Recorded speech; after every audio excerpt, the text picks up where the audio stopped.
Hello students, कैसे हैं आप सब लोग। उम्मीद करती हूँ सब अच्छे होंगे। मैं Meena Rana ICT virtual class में आपका स्वागत करती हूँ।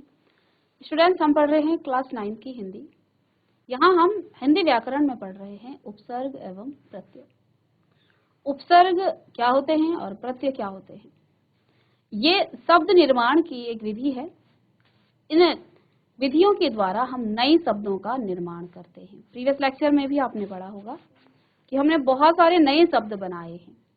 किसी मूल शब्द के आगे से एक शब्दांश लगाने देने से वो जो है एक नए शब्द का निर्माण करता है। तो मूल शब्द के आगे से जब हम शब्दांश लगा करके एक नया शब्द बनाते हैं तो ये जो आगे लगने वाला शब्दांश है इसको उपसर्ग कहा जाता है। और कई बार मूल शब्द के बाद हम क्या करते हैं, एक शब्दांश लगाते हैं, ये आपका प्रत्यय कहलाता है। तो आइए इसको रिवीजन कराते हुए आगे हम इसको कंटिन्यू करेंगे। तो हिंदी भाषा में शब्द रचना की कई प्रकार से शब्दों की रचना की जाती है, जिसमें हमने तत्सम शब्द, तत् उत्पत्ति के आधार पर, रचना के आधार पर, प्रयोग के आधार पर, ठीक है। और साथ में एक विधि ये भी है यहाँ पर उपसर्ग और प्रत्ययों के द्वारा नए शब्दों का निर्माण करना। यहाँ पर कई प्रकार से जो है शब्द का निर्माण किया जाता है। इन्हीं में से एक विधि है कि आप किसी शब्द के आरंभ या अंत में कुछ शब्दांश जोड़ते हैं तो इससे जो है एक नया शब्द बनता है। और जो नया शब्द बनता है वो अर्थ में भी नवीन होता है, अर्थ में भी नया होता है, अर्थात उसका जो अर्थ होता है वो पुराने मूल शब्द से बिल्कुल भिन्न होता है, बिल्कुल अलग होता है। जिस तरह से यहाँ पर हार शब्द है आपका जो मूल शब्द है, इस हार में यदि आप आ जोड़ दें, आगे से प्र जोड़ दें, वि जोड़ दें, सम जोड़ने पर हमें आप क्रमशः यहाँ पर शब्द मिल जाते हैं आहार, प्रहार, विहार आदि शब्द यहाँ पर आपको मिल जाते हैं। और ये जो शब्द हैं ये बिल्कुल अर्थ में बिल्कुल भिन्न है। हार का अर्थ होता है पराजय या माला, जो फूलों की माला होती है, लेकिन जब इसमें आप आ उपसर्ग जोड़ते हैं तो आपको आहार मिलता है। आहार भोजन को कहा जाता है। इस हार में जब आप प्र जोड़ेंगे, प्रहार का मतलब होता है किसी को चोट पहुंचाना, विहार का मतलब होता है भ्रमण करना, घूमना। तो अर्थ में बिल्कुल अलग और नए शब्द भी बने हैं, अर्थात इससे जो है शब्द निर्माण होता है। अब इसमें उपसर्ग पहला है, जो वे शब्दांश जो किसी शब्द के शुरू अर्थात आरंभ में जुड़ करके क्या करते हैं, उनके अर्थ में परिवर्तन या विशेषता ला देते हैं, उन्हें उपसर्ग कहते हैं। जैसे यहाँ पर आपका उपसर्ग है और इसे प्रत्यय ना लिखें, इसे उपसर्ग लिखें, उपसर्ग युक्त शब्द, क्योंकि अभी हम उपसर्ग ही प्रयोग कर रहे हैं। तो जय आपका एक शब्द है, एक मूल शब्द है जिसका अर्थ जीत है, और आपने परा यूज किया तो पराजय, और इसका अर्थ है हार।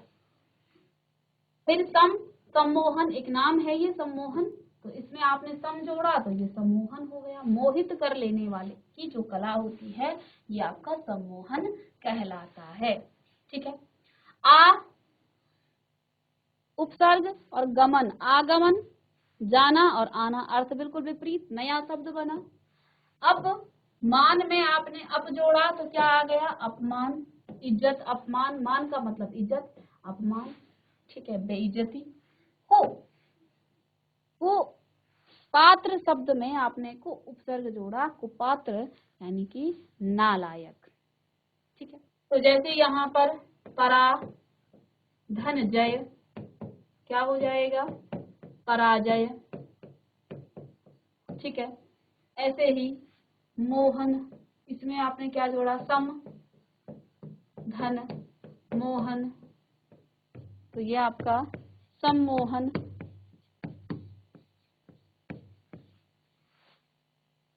आ धन गमन, शब्द बना आगमन, ठीक है। अप धन मान, अपमान, ठीक है। कु धन पात्र, तो ये हो जाएगा आपका क्या, कुपात्र, ठीक है। तो इस तरह से हम जो है किससे, एक मूल शब्द से, ये मूल शब्द हैं और ये हैं आपके उपसर्ग। तो मूल शब्द के आगे से जब हम कोई शब्दांश लगाते हैं तो वो उपसर्ग कहलाते हैं और उपसर्गों से नए नए शब्द बनते हैं, इस तरह से। चलिए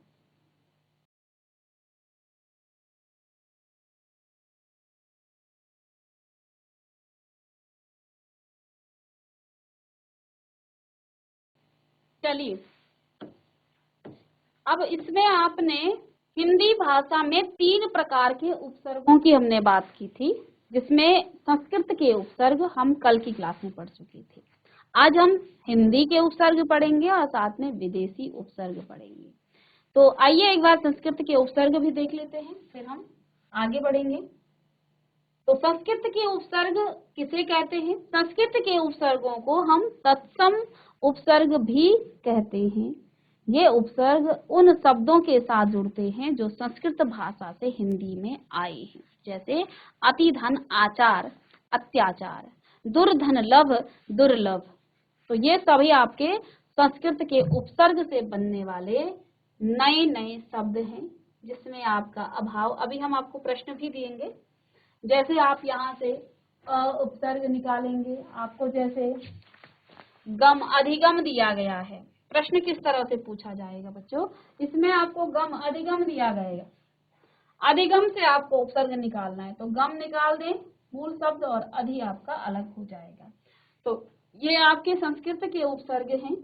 अ इसका अर्थ है अभाव या नहीं। तो अज्ञान, ज्ञान के बिना, ज्ञान का अभाव हो जिसमें, अपवित्र जिसमें पवित्रता ना हो, अभाव हो, अदृश्य अधर्म अनीति अव्यय, अंतर, अंतर यानी भीतर, अंतरराज्यीय अंतरराष्ट्रीय अंतरजातीय अंतर्मन, ठीक है। अति, अति का मतलब होता है अधिक, तो अतिशय अतिरिक्त अत्यंत अत्यधिक, अधः नीचे, अधोमुखी अधोगति अधोगामी अधोपतन। फिर आपका अधि, अधि में श्रेष्ठ या ऊपर, अधिकार अधिगम अधिकृत अधिपति, ये शब्द यहाँ पर आ जाते हैं जो कि आपके अधि उपसर्ग से बनने वाले नए शब्द हैं। अनु अर्थात पीछे, अनुगमन अनुकरण अनुरोध, ठीक है। फिर आपका अनुराग अनुकूल आदि शब्द अनु उपसर्ग से बनने वाले नए शब्द हैं। अप यानी बुरा, तो जिसमें अपमान अपसारी अपयश अपकार अपशब्द ये आप कल लिख चुके थे। आ उपसर्ग से बने थे आजन्म आमरण आजीवन, तो ये सभी आप कल की क्लास में कर चुके थे। तो जैसा कि मैंने आपको कहा था कि हिंदी के उपसर्ग हम आज पढ़ेंगे, कल हमने संस्कृत के उपसर्ग पढ़े हैं, तो अब आप हेडिंग डालेंगे हिंदी के उपसर्ग। तो बच्चों हिंदी के उपसर्गों को तद्भव उपसर्ग भी कहा जाता है। अब आपने तत्सम और तद्भव शब्द पढ़ा था, तत्सम शब्द और तद्भव, तद्भव शब्द। तत्सम शब्द क्या होते हैं और उत्पत्ति के आधार पर आपने तत्सम तद्भव देशज विदेशी शब्द पढ़े थे, ठीक है ना। तो देखिए तत्सम शब्द क्या होते हैं, जो शब्द संस्कृत भाषा से आए हैं और हिंदी भाषा में ज्यों के त्यों प्रयुक्त होते हैं। जैसे आप दही को दधी कहते हैं, संस्कृत भाषा का शब्द है और कई बार हिंदी भाषा में भी हम दधी ही कहते हैं, है ना। सूर्य आपका संस्कृत का भाषा है और हिंदी में आप इसे सूरज कहते हैं, कई बार आपने सूर्य भी इसको प्रयोग करते हैं। तो हिंदी भाषा में आकर के ये ज्यों के त्यों, या ऐसा कह सकते हैं कि हिंदी भाषा में आकर के ये ज्यों के त्यों घुल मिल गए हैं। तद्भव शब्द संस्कृत भाषा से ही आए हैं, लेकिन इनमें जो है क्या, इनमें थोड़ा सा परिवर्तन किया गया है। जैसे हमने घृत कहा तो हिंदी में इसे तद्भव में इसे घी कह दिया, हमने दधी कहा लेकिन अब हम इसे दही कह रहे हैं। तो इसे जो है आपके शब्द क्या हुए हैं, थोड़ा सा उनमें परिवर्तन हुआ है, तो ये तद्भव कहलाते हैं। तो हिंदी के उपसर्गों को तद्भव उपसर्ग भी कहा जाता है और इनका प्रयोग प्रायः हिंदी शब्दों के साथ किया जाता है, यानी कि जिनको हमने जो है हिंदी में प्रयोग किया है। ठीक है, तो अध उपसर्ग में आपने जला, जो आपका शब्द है जला यानी जलना, और अध यानी आधा, तो अध जला नया शब्द बना। चाल जो आपकी गति होती है, कुचाल गलत चाल। मांगे बिन मांगे, बिना मांगे, तो ये हिंदी के शब्द हैं। इन्हीं में ये जो उपसर्ग हैं इनसे नए शब्द बन रहे हैं, तो इसको आप लिख लें। तब इसके बाद हम आगे नए शब्दों को बताएंगे।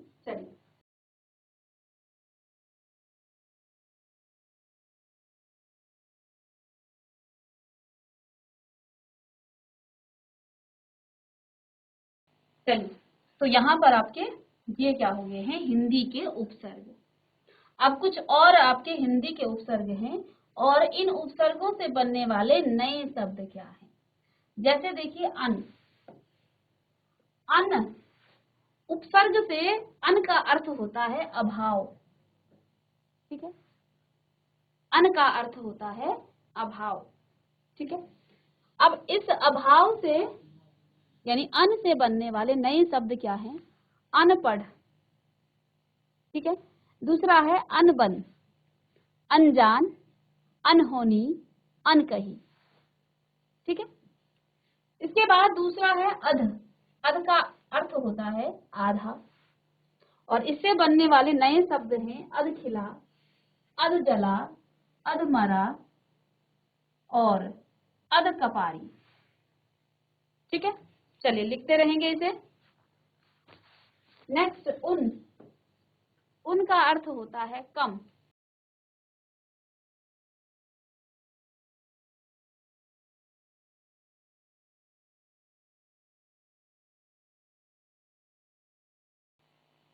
चलिए, तो उन का अर्थ होता है कम, उनका अर्थ है कम। अब इस उपसर्ग से बनने वाले नए शब्द हैं 59, 29, तो 60 से 60 से कम, 30 से कम तो कम। कु, उपसर्ग कु का अर्थ होता है बुरा, तो कुपात, कुढंग, कुमार्ग, कुसंग। ठीक है, नेक्स्ट है आपका चौ, यानी कि चार, चौराहा, चौमासा, चौकोर, चौकन्ना। ठीक है, ते उपसर्ग से बनने वाले नए शब्द ती का मतलब तीन, तिमाही, तिराहा, तिपाई, तिकोना। नि उपसर्ग से बनने वाला नि यानी कि बिना, निहत्था, निडर, निकम्मा और निधन। भर, भरा हुआ, भरपेट, भरपूर, भर प्रयास, भरसक। साथ साथ लिखते रहेंगे। दो उपसर्ग से बनने वाले नए शब्द हो गए बुरा, दु का मतलब बुरा, और दुसह, दुकाल और दुधारी। बिना, बिना यानी बिना, बिन ब्याहा, बिन कहे, बिन देखा, बिन सुने। चलिएगा, जल्दी से इसे लिखते रहेंगे आप।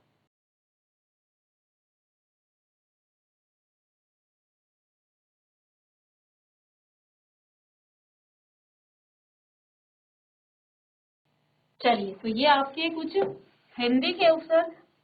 आगे नेक्स्ट इसमें तीसरा है विदेशी उपसर्ग।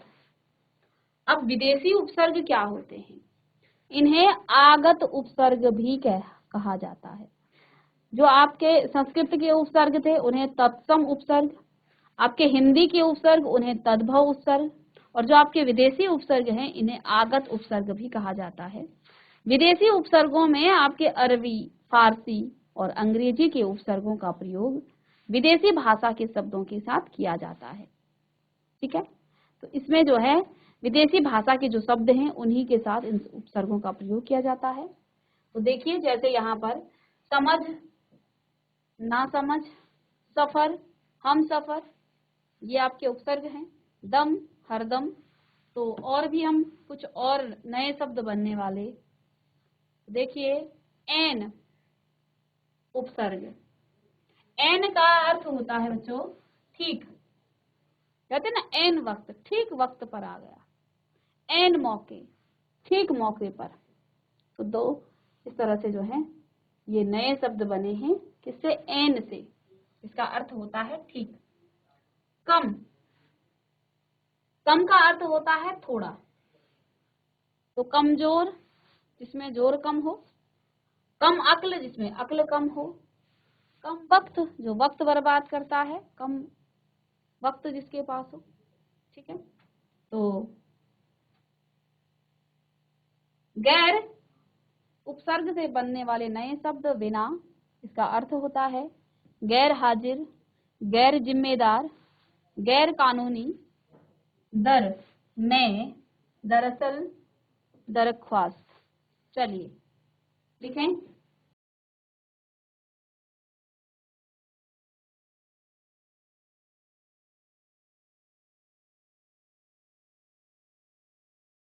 चलिए, तो ये कुछ जो आपके विदेशी उपसर्ग हैं उनसे बनने वाले नए शब्द। नेक्स्ट उपसर्ग है ना। ना का अर्थ होता है कमी, ये आपका उपसर्ग हो गया, उपसर्ग। और यहाँ आपके पास ये अर्थ है इसका, और उपसर्ग से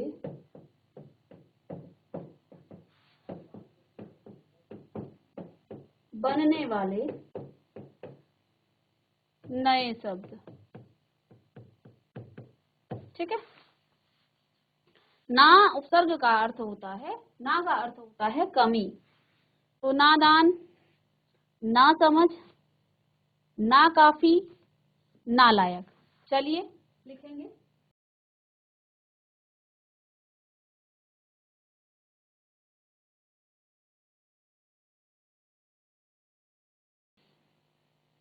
नेक्स्ट है आपका बा। बा यानी सहित, इसका अर्थ है सहित। तो इससे बनने वाले नए शब्द जो कि आपके उपसर्ग से बने हैं, बाकायदा, बाइज्जत और बामशक्कत, ठीक है। फिर आपके पास नेक्स्ट है बद। बद यानी बुरा, तो बदनाम, बदचलन, बदगुमान और बदतमीज, ये नए शब्द बने हैं बद उपसर्ग से।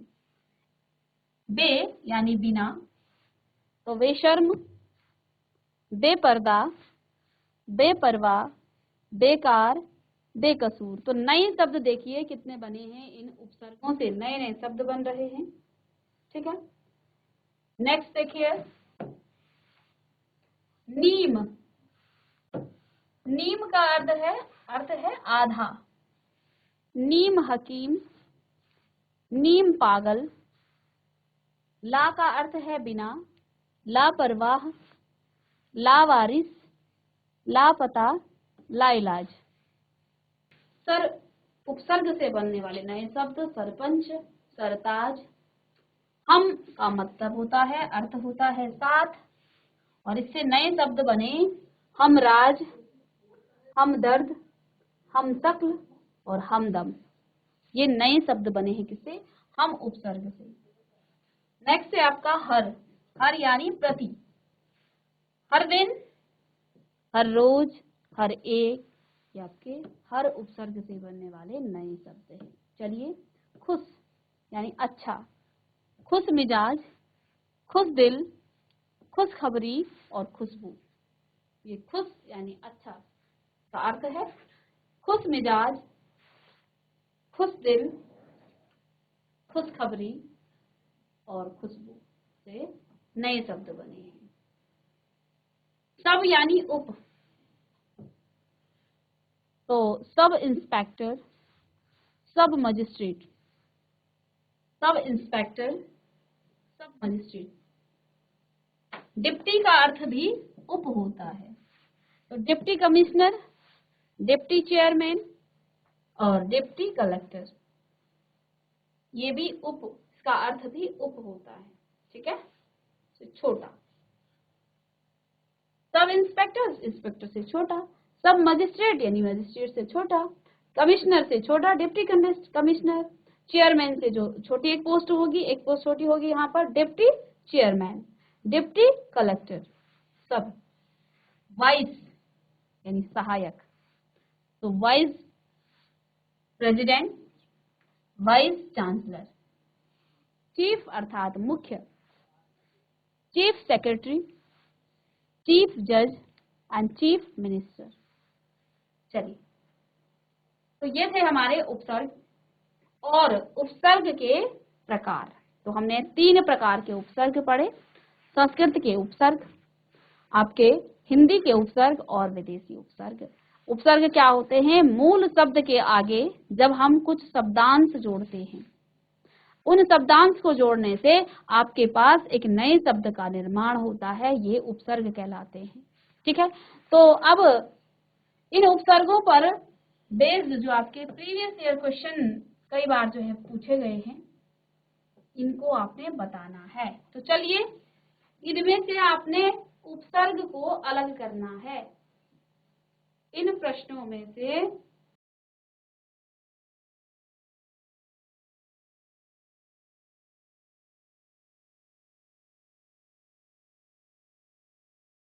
तो प्रश्न किस तरह से आते हैं? आपके पास यहाँ शब्द दिए जाएंगे, ऐसे इस तरह के शब्द दिए जाएंगे, जैसे बावजूद, निसंकोच शब्द दिए गए हैं। इनसे आपको क्या करना है? उपसर्ग निकालने हैं, उपसर्ग ढूंढने हैं, कौन से इसमें उपसर्ग हैं। अब बच्चों देखिए, बावजूद पहला शब्द है इसमें, बावजूद।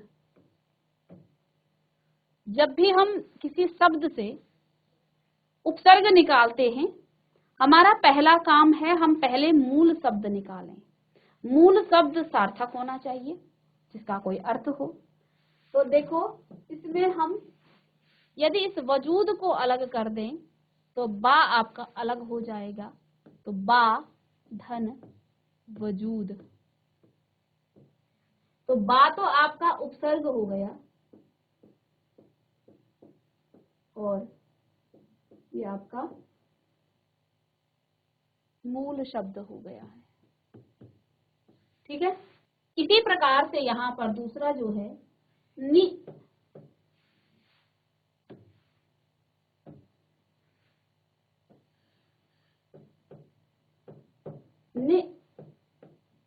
संकोच,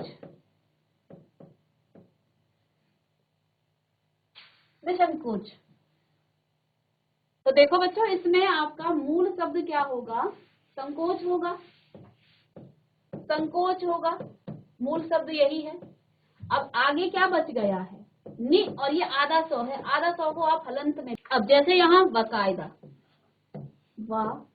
वकायदा, वकायदा को आप उपसर्ग निकालेंगे तो वा अलग कर देंगे और प्लस में कायदा अलग कर देंगे। ठीक है, इसी प्रकार से प्रतिक्षण, प्रतिक्षण, तो इसमें भी आप प्रति को अलग कर देंगे तो ये तो उपसर्ग हो गया, और क्षण, प्रतिक्षण। ऐसे ही दुर्भाग्य, दुर्भाग्य, चलिए पहले प्रहार करते हैं, ऊपर थर्ड में प्रहार। तो प्रहार में प्र को आपने अलग किया और हार अलग किया, तो ये आ जाएगा प्रहार। ठीक है, इसी प्रकार से अनभिज्ञ, तो विज्ञ को अलग करेंगे, अन को अलग करेंगे। ठीक है, ऐसे ही दुर को अलग करेंगे और भाग्य अलग हो जाएगा। अध अलग हो गया, जैसे एक कर लेते हैं, उसके बाद नेक्स्ट आप दुर्भाग्य, तो ये आधा रौ है बच्चों। तो इसको उपसर्ग में जब आप लिखेंगे दुर, ये हलंत के साथ आ जाएगा, आधा रौ है धन भाग्य। ठीक है, ऐसे ही यहाँ पर अध अलग हो गया और खिला अलग हो गया। रक्षा में सु जोड़ेंगे तो सुरक्षा, शंका में आ जोड़ेंगे तो आशंका। ठीक है, वचन में आप दुर जोड़ेंगे तो दुर्वचन, सदगति में, गति में आप क्या जोड़ेंगे? सद जोड़ेंगे तो सदगति। तो इनको भी आप करके लाएंगे। इसी प्रकार से आपको क्या करना है? उपसर्गों को अलग करना है और मूल शब्द को अलग कर देना है। तो इन शब्दों को आप करने की कोशिश कीजिएगा। नेक्स्ट क्लास में हम फिर से डिस्कस करेंगे। तो मिलते हैं नेक्स्ट लेक्चर में, तब तक के लिए थैंक यू।